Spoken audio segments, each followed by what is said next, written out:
இந்த நாயகம் ஸல்லல்லாஹு அலைஹி வஸல்லம் அவர்கள் ஒரு ஹதீஸில் சொல்லியிருக்கிறார்கள்.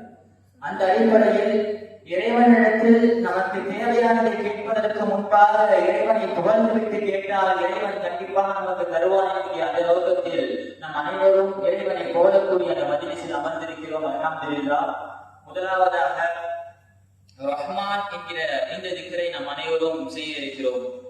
ரஹ்மான் என்கிற இந்த திக்ரை வெறுமனே வாயால் நாம் செய்வதை எல்லாம் தாண்டி அந்த ரஹ்மானிற்கான முழுமையான அர்த்தத்தை விளங்கி செய்யும் பொழுது அல்லாஹ்வுடைய ஞாபகம் நமக்கு வருகிறது. எனவே அந்த ரஹ்மானுடைய ஒரே ஒரு சம்பவத்தை மட்டும் நான் சொல்லிவிட்டு இந்த ரஹ்மான் என்கிற திக்ரை நான் ஆசைப்படுகிறேன். பொதுவாக இந்த ரஹ்மான் என்கிற திக்ருக்கு அர்த்தம் இரக்கம் காட்டக்கூடியவன். இந்த உலகத்தில் முஸ்லிமாக இருக்கட்டும் காபிராக இருக்கட்டும் அத்துணை நபர்களுக்கும் இரக்கம் காட்டக்கூடியவன் அல்லாஹ். இரக்கம் காட்டக்கூடியவன் என்கிற பொருள் இந்த ரஹ்மான் இந்த இஸ்மிற்கு உள்ளது. நாளை மறுமை நாளில் நாம் அனைவருடைய ரூஹும் பிரிந்து நாளை மறுமை நாளில் நன்மை தீமை இடை போடக்கூடிய அந்த நேரத்தில் ஒருவருடைய நன்மை இடை போடப்படுகிறது. அவர்கள் ஏராளமான நன்மை செய்திருக்கிறார்கள். ஆனால் ஒரே ஒரு நன்மை மட்டும் செய்திருந்தால் அவர்கள் சொர்க்கத்திற்கு சென்றுவிட முடியும். ஒரே ஒரு நன்மை இல்லாததின் காரணத்தினால் அவர்கள் சொர்க்கம் செல்ல முடியாமல் அவர்களை தள்ளி வைக்கிறார்கள் நரகத்தில் செல்வதற்காக. அன்பார்ந்த அல்லாஹ்வினடியார்களே, சொர்க்கம் என்பது எப்படிப்பட்டது என்று நம் அனைவர்களுக்கும் தெரியும். சொர்க்கம் சென்றால் இறைவனை காண முடியும் என்பது நமக்கு எல்லாம் தெரியும். சொர்க்கத்தில் சொர்க்கவாசிகள் எல்லாம் சொல்லுவார்களாம், என்னுடைய ரப்பையை நான் பார்த்துட்டா.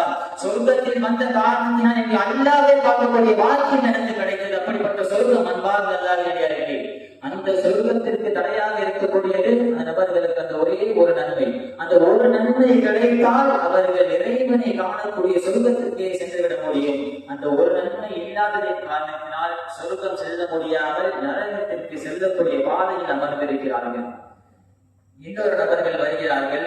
அந்த நபர்களுடைய நன்மை தீமை இடை போடப்படுகிறது. அந்த நன்மை அந்த மனிதர் வாழ்க்கையில் அதிகமாக பாவம் செய்துவிட்டு ஒரே ஒரு நன்மை மட்டும்தான் அவருடைய வாழ்க்கையில் செய்திருக்கிறார்கள். அவர்களுக்கு அந்த ஒரு நன்மை செய்திருக்காங்கல்ல, அவர்களுக்கு நரகம் கன்ஃபார்ம் ஆயிடுச்சு. நீங்க நரகத்துக்கு போகணும்னு சொல்லி நரகத்திற்கு அவர்கள் இழுத்து செல்கிறார்கள். சென்று கொண்டிருக்கக்கூடிய அந்த வழியில் முன்னாடி பார்த்தோம்ல, ஒரே ஒரு நன்மை கிடைச்சா சொர்க்கம் போயிடுவாங்கன்னு சொன்னோம்ல, அந்த மனிதர் அமர்ந்திருக்கிறார்கள். அந்த மனிதரிடம் இந்த மனிதர் கேட்கிறார்கள், என்ன ஆச்சு இங்க உட்கார்ந்துருக்கீங்க அப்படின்னு. அவங்க சொல்றாங்க, அவங்க நிலைமையா சொல்றாங்க, அந்த மாதிரி ஒரு நன்மை இல்ல, இந்த ஒரே ஒரு நன்மை மட்டும் எனக்கு கிடைச்சா போதும், நான் சொர்க்கத்துக்கே போயிடுவேன் அப்படின்னு சொல்றாங்க. ஒரு நன்மை தானே வேணும், நான் அதிகமா பாவம் செஞ்சுட்டேன், ஒரே ஒரு நன்மை தான் செஞ்சிருக்கேன், அதை இருந்து எனக்கு புரோஜனம் நான் நரகத்துக்கு போய்க்கோங்க. அந்த ஒரு நன்மையை தூக்கி இந்த மனிதர்களை கொடுக்குறாங்க. அவங்க சந்தோஷத்தில் எல்லாம் சந்தோஷத்தில் உச்சகத்தம் சென்று எனக்கு அந்த ஒரு நன்மை கிடைச்சிருக்கிறார் ரப்பே என்று ரப்பை நோக்கி ஓடிக்கொண்டிருக்கிறார்கள். அல்லாஹ்விடம் சென்று சொல்கிறார்கள், ரப்பே எனக்கு ஒரு நன்மை கிடைச்சிருக்கிறார் ரப்பே என்று சொல்றாங்க. அல்ல ஆச்சரியத்தோட கேட்கிறான், உனக்கு யார் போன்ற ஒரு நன்மை கொடுத்தது? இந்த மறுமை நாள்ல யா நஃப்ஸி என்று ஓடக்கூடிய இந்த நேரத்தில் உனக்கு யார் இந்த ஒரு நன்மையை கொடுத்தா அப்படின்னு நல்லா மனிதரை பார்த்து கேட்கும் போது அவங்க சொல்லுவாங்க, அப்படின்னு மாதிரி நான் அமர்ந்திருந்தேன், உலகத்தில் வாழும் காலத்தில் ஒரே ஒரு நன்மை மட்டும் செஞ்சு ஒருத்தர் வந்தாங்க, அவங்கதான் அந்த ஒரு நன்மையை வச்சு நான் போனபடி அரசெல்லாம் போய்கிட்டு இருக்கேன், ஒரு நன்மையை வச்சு நீங்க அதை சொல்லுவோம் போய்க்கோன்னு சொல்லி இந்த ஒரு நன்மையை எங்களை கொடுத்துட்டு போயிட்டாங்க.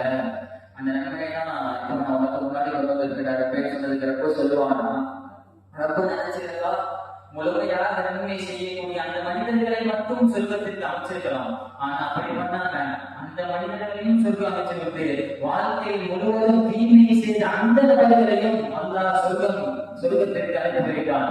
அன்பார்ந்த அல்லாஹ்வினடியார்களை சொல்ல வரக்கூடிய நோக்கம், அல்லாஹ் நன்மை செய்திருந்தால் மட்டும் நான் சொர்க்கம், தீமை செய்திருந்தால் நரகம் என்பதல்ல. அல்லாஹ் இரக்கம் காட்டக்கூடியவன். நன்மை செய்திருந்தாலும் சரி தீமை செய்திருந்தாலும் சரி அல்லாஹ் நாடினால் அவர்களுக்கு சொர்க்கம். எனவே சொல்ல வரக்கூடிய நோக்கம் அன்பார்ந்த அல்லாஹ்வினடியார்களே, அல்லாஹ் அவ்வளவு இரக்கம் உடையவனாக இருக்கிறான். எனவே யாருமே அந்த இரக்கத்தை எங்களையும் புரிய செய்வாயாக என்ற அந்த துஆவோடு நாம் இந்த திக்ரை ஆரம்பம் செய்வோம்.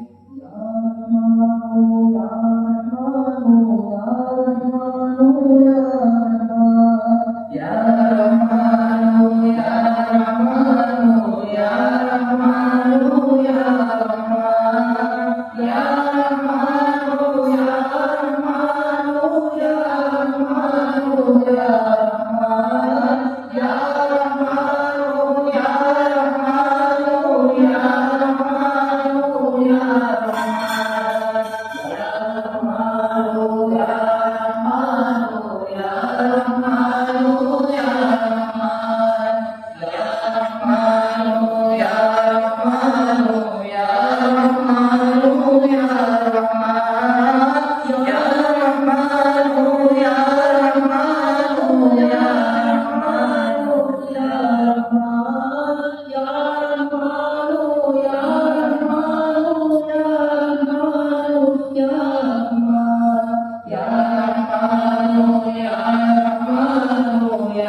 அர்த்தம் தான் இரக்கம் காட்டக்கூடியவன். ஆனால் நாளை மறுமையில் முஃமினான முஸ்லிமான அவர்களுக்கு மட்டும் இரக்கம் காட்டக்கூடியவன் என்கிற அந்த ஒரு அர்த்தத்தை ரஹீம் கொடுக்கும். ரஹ்மான் என்கிற இந்த இஸ்மை அந்த அர்த்தத்தை கொடுக்கும். அந்த அடிப்படையில் அதனுடைய ஒரே ஒரு விளக்கத்தை மட்டும் சொல்லிவிட்டு அதனுடைய பொருளை நுழையலாம் இன்ஷா அல்லாஹ். நாளை மறுமை நாளில் ஒரு மனிதன் நரகத்துடைய ஆழ அடித்தட்டில் இருப்பான். அந்த நரகத்துடைய வேதனை தாங்க முடியாமல் யா அல்லாஹ் யா அல்லாஹ் என்று வேதனையில் கதறிக் கொண்டிருக்கக்கூடிய அந்த சத்தத்தை எல்லாம் கேட்டுவிட்டு அந்த மனிதனிடம் அல்லாஹ் போய் கேட்பானா, ஏப்பா யா அல்லாஹ் யா அல்லாஹ் கத்துறோம், உனக்கு என்ன வேணும் அப்படின்னு அல்லாஹ் வந்து அந்த மனிதனை பார்த்து கேட்பானா, ரப்பே எனக்கு முடியல ரப்பே, இந்த நரகத்துடைய ஆழ அடித்தட்டில் இருக்கேன், இவனுடைய வெட்புடைய நான் தாங்க முடியல, நான் உங்க சொர்க்கத்தை நான் கேட்கல, இந்த நரகத்துல இருந்து கொஞ்சம் நீ மேல இந்த சென்று நடுப்பகுதிகளை கொண்டு வந்து அது போதுதான் கேட்பானா. அந்த தோல் எல்லாம் ஏற்றுக்கிட்டு சரி இது மட்டும் நான் வேற எதுவும் கேட்க மாட்டேன்னு சொல்லி அல்லாஹ் அவர்களை நடுப்பதற்கு கொண்டு வந்திருப்பானா. சிறிது நேரம் கழித்து மறுபடியும் யா அல்லாஹ் என்று வேதனையில் கதறக்கூடிய சத்தம் கேட்கும். திரும்ப அல்லாஹ் போய் கேட்பானா, ஏற்பா மறுபடியும் யா அல்லாஹ் சொல்ற உனக்கு என்ன கேட்பானா, ரப்பே நான் ஆக அடிக்கத்துல இருந்தேன், நீ நடுக்கத்து உடனே கொண்டு வரக்கூடாது, இந்த வெப்பத்தையே என்னால தாங்க முடியாடா, இன்னும் கொஞ்சம் நீ மேல ஏற்றி வச்சிருடா, நான் சொர்க்கத்தான் வந்து கேட்கல, இதுல இருந்து கொஞ்சம் என்னை எக்ஸ்ட்ரா மேல ஏற்றி வச்சிருந்து கேட்பானா. அதையும் அல்லாஹ் ஒத்துக்கொண்டு இது மட்டும் தானே நீ வேற எதுவும் கேட்க மாட்டேன்னு சொல்லி அதுல இருந்து அல்லாஹ் கொஞ்சம் மேல ஏற்றி வைப்பானா. திரும்பவும் கொஞ்சம் நேரம் கழிச்சு யா அல்லாஹ் என்ற அந்த வேதனையில் கதறக்கூடிய சத்தம் கேட்கும். மீண்டும் அல்லாஹ் போய் கேட்பான், திரும்ப என்ன வேலையை மேலாளர் கூப்பிடுறேன்.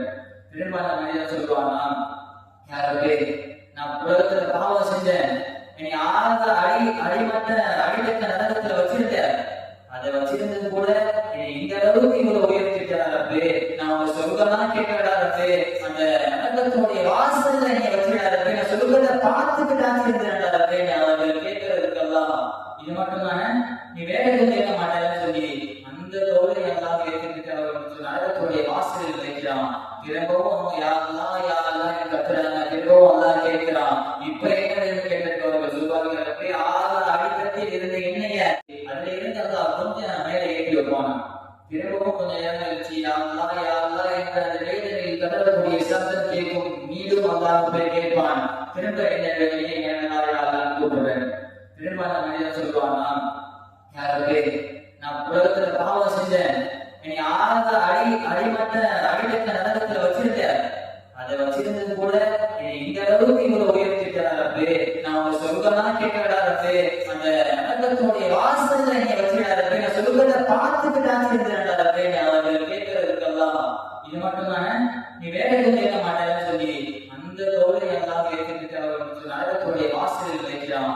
திரும்பவும் யா அல்லாஹ் என்று கத்துறாங்க. திரும்பவும் அல்லாஹ் கேட்கிறான், இப்ப என்ன கேட்டு அவர்கள் சொல்வார்கள், ஆக அடிக்கட்டில் இருந்த எண்ணெய நீ நரகத்துடைய வாசல் வரைக்கும் கொண்டு வந்த, நீ சொர்க்கத்துடைய வாசலை நீ வச்சுக்காரப்பே, நீ சொர்க்கத்துடைய வாசனை நோடுனாச்சு நான் என் வாழ்க்கையை கழிச்சுக்கிறேன் கேட்பானா. அதையும் அல்லாஹ் செய்து கொடுப்பானா. மீண்டும் அவர்கள் யா அல்லாஹ் என்று அழைக்கும் பொழுது மீண்டும் அல்லாஹ் கேட்பானா, நரகத்துல இருந்த எண்ணெய் சொர்க்க வாசல் வரைக்கும் நீ வர வச்சுக்கிறாரப்பே, சொர்க்கத்துக்குள்ள போவதற்கு உனக்கு தெரியாதா என்று கேட்டதற்கு அல்லாஹ் அவர்களை சொர்க்கத்திற்கும் அனுப்பி வைப்பானா.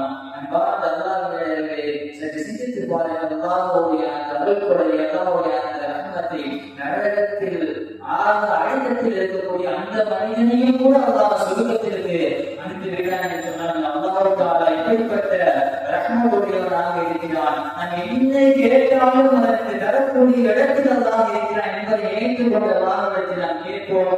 இன்ஷா அல்லாஹ் இதுவரை நாம் ஆரம்பம் செய்வோம். யா ரஹீமோ யா ரஹீமோ யா ரஹீமோ யா ரஹீம் யா ரஹீமோ யா ரஹீமோ யா ரஹீமோ யா ரஹீம் யா ரஹீமோ யா ரஹீமோ யா ரஹீமோ யா ரஹீம்